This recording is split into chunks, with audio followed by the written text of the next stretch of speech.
என கேட்டு தமிழக அரசியலில் தவிர்க்க முடியாத ஒரு பெண் அரசியல் சக்தியாக விளங்கக்கூடிய நம் கேட்டு தாய் உள்ளம் கொண்ட அம்மையாக, தைரியத்தின் தலைவியாக, தன்னம்பிக்கையின் இருப்பிடமாக, ஆற்றலின் பிறப்பிடமாக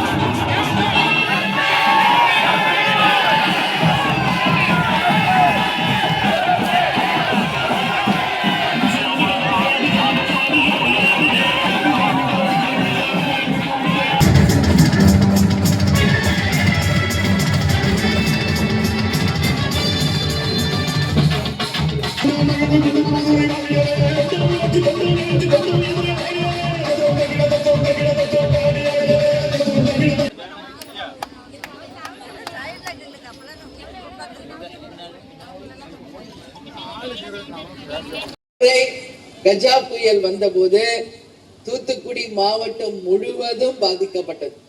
அப்ப நேரடியாக வந்து மக்களை சந்திச்சு நமது கழகத்தின் சார்பாக அனைத்து மக்களுக்கும் தேவையான உதவி பொருட்களை நானே நேரடியாக தெருவாக சென்று ஒவ்வொரு வீடாக சென்று மக்களை சந்திச்சு அந்த மிகப்பெரிய துயரில் உங்களோடு நான் பங்கேற்ற அந்த நாட்கள் என் மனசுல வருது. அப்போ நான் வந்து ஸ்ரீ வைகுண்டம் நான் வரணும், அந்த மக்களை நான் சந்திக்க வேண்டும் என்று எங்களுடைய கழக நிர்வாகிகள் எல்லார்ட்டையுமே நான் கேட்டேன். அப்ப அவங்க சொன்னது, மிகப்பெரிய பாதிப்பு இன்னைக்கு ஸ்ரீ வைகுண்டத்துக்கு தான் வந்திருக்கு.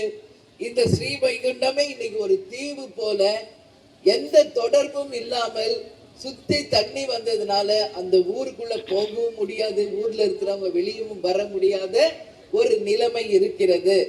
போகணும்னா போட்ல தான் போகணும் அப்படின்னு சொன்னாங்க. அப்ப காவல்துறையும் அனுமதியும் தரவில்லை. நான் சொன்னேன், பரவாயில்ல, போட்ல கூட போவோம், நீச்சல் அடிச்சு கூட போவோம், என் மக்களை நான் சந்தித்தே ஆக வேண்டும் அப்படின்னு சொல்லி நான் எவ்வளவோ கேட்டேன். போலீஸ்ட கேட்டேன், மக்கள்கிட்ட, நம்ம நிர்வாகிகள் எல்லாத்தையுமே கேட்டேன். ஆனா போட்டும் அரேஞ்ச் பண்ண முடியல. மிகப்பெரிய ஒரு சிச்சுவேஷன். நான் கொஞ்சம் தூரமா இருந்தே பார்த்துட்டு போயிட்டேன். இன்னைக்கு லஞ்சம் ஊழலுக்கு அப்பாற்பட்டு ஒரு நேர்மையான தலைவராக 100 வயது கடந்தும் ஒரு நேர்மையான கக்கனுக்கு இணையாக ஒரு தலைவர் வாழ்கிறார் என்றால் நமது ஐயா நல்ல கண்ணு அவர்கள் பிறந்த ஊர் இந்த ஸ்ரீ வைகுண்டம் என்பதை மக்களாகி உங்களோடு நான் பகிர்ந்துகிறத உண்மையிலே நான் மகிழ்ச்சி அடைகிறேன். தமிழ்நாடு முழுக்க பார்த்தோம்னா உள்ளம் தேடி இல்லம் நாடி என்று எங்கள் நிர்வாகிகள் சந்திப்பு, கேப்டனுடைய ரத யாத்திரை என்று தமிழகம் முழுவதும் முடித்து எனது இறுதி கட்ட பயணமாக இன்னைக்கு தூத்துக்குடிக்கு வந்திருக்கேன். அதனால மக்களாகி உங்களுக்கு நான் இந்த நேரத்துல சொல்ல வேண்டியது ஒரு விஷயம். இங்க தண்ணி மிகப்பெரிய ஒரு கஷ்டம். இங்க கால்வாய்கள் இருந்தும் எந்த சீரமைப்பும் இல்லை. தண்ணீர் மிகப்பெரிய கஷ்டத்துல இருக்கிறதுனால இங்க விவசாயமும் செய்ய முடியல, எந்த தொழிலும் இல்லாதனால பல பேர் மற்ற மாநிலங்களுக்கு மற்ற ஊர்களுக்கு குடிபெயர்ந்து சென்று விட்டதால் இன்னைக்கு ஒரு மிகப்பெரிய ஒரு வறுமையான ஒரு நிலைமை இருக்கு. வானம் பார்த்த பூமின்னு சொல்லுவாங்க தூத்துக்குடினா. இங்க இருப்பவங்க என்ன தொழில் இருக்கு அப்படின்னு நம்ம பார்த்தா உப்பளங்கள் இருக்கு தூத்துக்குடியில, முத்து குளித்தல் இருக்கு, மீனவர்கள் அதிகம் இருக்காங்க, மீன் தொழில். இதை தவிர சிப்காட்ல இன்னைக்கு பெரும் பிரச்சனைகள் இருக்கு. இளைஞர்களுக்கு வேலை வாய்ப்பில்லை, டாஸ்மாக் போதை கலாச்சாரம் எங்கு பார்த்தாலும் வளர்ந்துருச்சு, சட்டம் ஒழுங்கு ஒரு மிகப்பெரிய ஒரு கேள்விக்குறியாக இருக்கு. இந்த மாதிரி எல்லாம் ஒரு சிச்சுவேஷன் இருக்கிறது. இந்த நிலையெல்லாம் மாறணும். இங்க வாழ்கின்ற மக்களுக்கு ஒரு வாழ்வாதாரத்தை அட்லீஸ்ட் இனி வருகின்ற காலத்துல நல்ல ஒரு ஆட்சி நிச்சயம் வரும்.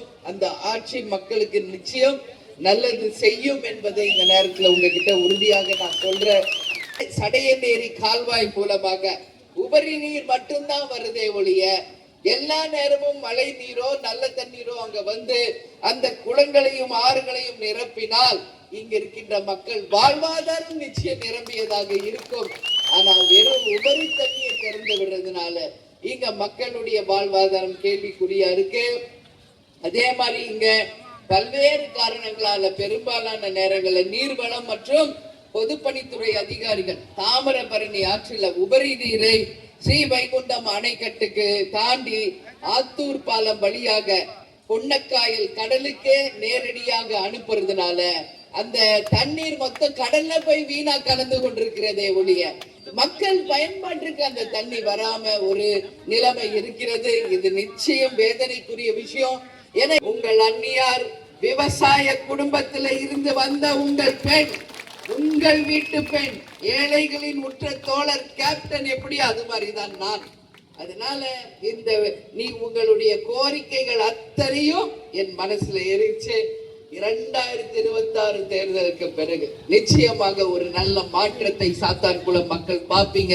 அப்படி லஞ்ச ஊழல் இல்லாம நேர்மையான ஆட்சி, ரேஷன் பொருள் வீடு தேடி வரும், அனைவருக்கும் வேலை வாய்ப்பு, வீடு, நல்ல சாலைகள், விவசாயம், தொழில் எல்லாவற்றையும் முன்னேற்றணும்னு பேசினவர் நமது கேப்டன் அவர்கள். தேமுதிகவை நம்பி வந்த கடைகோடி தொண்டரை உங்கள் அண்ணி வாழ வைப்பேன் என்பதை இந்த நேரத்தில் உறுதியாக சொல்லுகிறேன். அவர் என்ன நோக்கத்துக்கு இந்த கட்சியை ஆரம்பிச்சாரோ அதை நாம் அடைந்தே தீர்வோம். இன்னைக்கு எல்லா கட்சிக்கும் சிபிஐ வழக்கு இருக்கு, சொத்து குவிப்பு வழக்கு இருக்கு, பலவிதமான கேஸ் இருக்கு, எல்லாரையும் மிரட்டி அடிபணிய வைக்க வேண்டிய நிலையில இருக்கு. ஆனால் தேசிய முற்போக்கு திராவிட கழகம் மட்டும்தான் ஒரு சிங்க நிகர் தலைவர் ஆரம்பித்த இந்த கட்சி நிச்சயம் கம்பீரத்தோடு, தலை நிமிர்ந்து கண்ணியத்தோட, யாருக்கும் அடிபணியாத ஒரே கட்சியாக, அதே ஒரு கம்பீரத்தோட, அதே தைரியத்தோட இன்னைக்கும் நாம் களத்துல இருக்கோம்னா அதுதான் நம் தலைவர் ஆரம்பிக்கப்பட்ட கட்சி தேமுதிக என்று சொல்வதை நான் பெருமையோடு உங்க முன்னாடி பதிய வைக்க விரும்புகிறேன். இது சாதாரண கட்சி கிடையாது. மீண்டும் நான் சொல்றேன், நாம் வரலாறு திரும்பும், மீண்டும் நாம் வரலாறு படைப்போம். அந்த வரலாற்றில் நீங்களும் இடம் பிடிப்பீர்கள் என்பதை உங்களுக்கு இந்த நேரத்துல நான் சொல்ல கடமைப்பட்டிருக்கேன். யாரோட கூட்டணி, யாரோட கூட்டணி என்று போகும் இடமெல்லாம் பத்திரிகைக்காரர்கள் என்னிடம் கேட்கிறாங்க. உங்ககிட்ட நான் சொல்றேன், நான் எல்லார்ட்டையும் சொல்றதா, எங்க கழக மாவட்ட கழக செயலாளர்கள், ஒன்றிய நகர பேரூர் கழக என் அன்பு நிர்வாகிகள், கடைகோடியில இருக்கும் என் தொண்டர் யாருடன் கூட்டணி அமைக்கணும் சொல்றாங்களோ அவர்களுடன் தான் கூட்டணி. வேற எதுக்கும் அந்நிய அடிபணிய வைக்க முடியாது. நீங்க எந்த கூட்டணி வேணும்னு விரும்புறீங்க எனக்கு தெரியும், எனக்கு தெரியும். ஒரு தாய்க்கு தான் தன் குழந்தையை பற்றி தெரியும். இன்னைக்கு உங்க அண்ணியா இருந்தாலும் நான் இனிமேல் உங்களுக்கு எல்லாம் அம்மா, உங்களுடைய தாய். என் குழந்தைகள், அதாவது என் குழந்தைங்கன்னா என் தொண்டர்கள், என் மகளிர் அணி யாருடன் கூட்டணி வைக்கணும் நீங்க விரும்புறீங்க என்பது எனக்கு 100% தெரியும். உங்க முகத்தை பார்க்கும் போதே அதை நான் கண்டுபிடிச்சிருவேன். தைரியமா இருங்க. நீங்க எல்லாரும் விரும்புகிற மகத்தான கூட்டணியை நாம் அமைப்போம். 2026 மகத்தான வெற்றி பெறுவோம் என்று இந்த நாளிலே உங்ககிட்ட நான் சொல்ல பெருமைப்படுகிறேன். அதனால் பிப்ரவரி 20க்கு மேல தேர்தல் தேதி அறிவிக்க போறாங்க. அதுக்கு முன்னாடியே ஒரு நல்ல முடிவை நாம் எடுத்து, நீங்கள் அனைவரும் மனதார கொண்டாடும் ஒரு முடிவை எடுத்து அதிகாரப்பூர்வமாக தலைமை கழகத்திலே அதிகாரப்பூர்வமாக நாம் அறிவிக்கும் அந்த அறிவிப்பு தான் உண்மையானது. உங்களை அழைத்து தலைமை கழகம் அதிகாரப்பூர்வமாக அறிவிக்கும் அறிவிப்பு தான் உறுதியானது, இறுதியானது, அது உங்களுக்கானது என்பதை இந்த நேரத்தில் நான் சொல்றேன். ரதம் யார் நமக்கு கொடுத்தாங்க? தமிழ் ஈழ மக்கள். எங்க ஸ்ரீலங்கா, இலங்கையிலிருந்து வந்தது. அது அன்பு பரிசாக அனுப்பினதுதான் அந்த ரதம். அதனாலதான் இன்னைக்கு தமிழ்நாடு முழுக்க அந்த இலங்கை வாழ் தமிழர்களின் அடையாளமாக, நம் தமிழ் மக்களின் அன்பு அடையாளமாக இந்த ரதம் தமிழ்நாடு முழுக்க வந்து உங்களை நேரடியாக சந்தித்துக்கிட்டு இருக்கு.